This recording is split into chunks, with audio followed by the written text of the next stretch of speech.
As we know, during the early days of his propagation, the Quraysh were responsible of the Meccan area.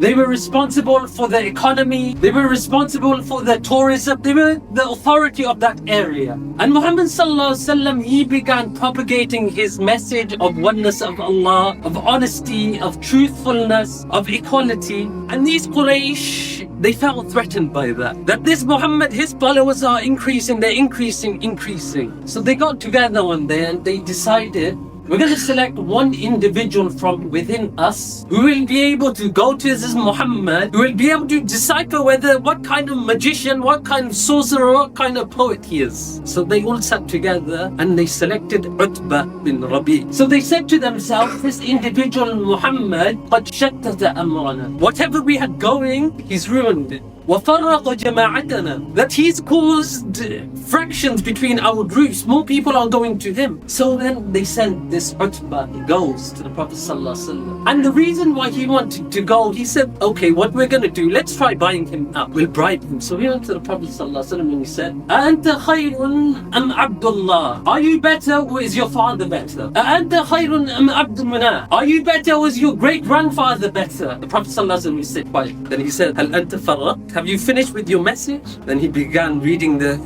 ayahs of Surah Fussilat until he reached the verse فَإِنْ أَعْرَضُوا فَقُلْ أَنْذَرْتُكُمْ صَاعِقَةً مِثْلَ صَاعِقَةِ عَادٍ وَثَمُودَ. As soon as this Utbah, he heard this, he put his hand on the mouth of the Prophet of Allah sallallahu alaihi wasallam. He said that I had that fear, if the Prophet sallallahu alaihi wasallam continued, the punishment would come upon us. But the Prophet sallallahu alaihi wasallam, he never batted an eyelid to this. Despite him being inferior in number, Islam was just starting. Despite him having very few influential followers, the Prophet sallallahu alaihi wasallam didn't give in to this bribe. He stood for his value. He stood for what he understood to be right. He stood up for Islam. Many of the time, we feel this inferiority complex.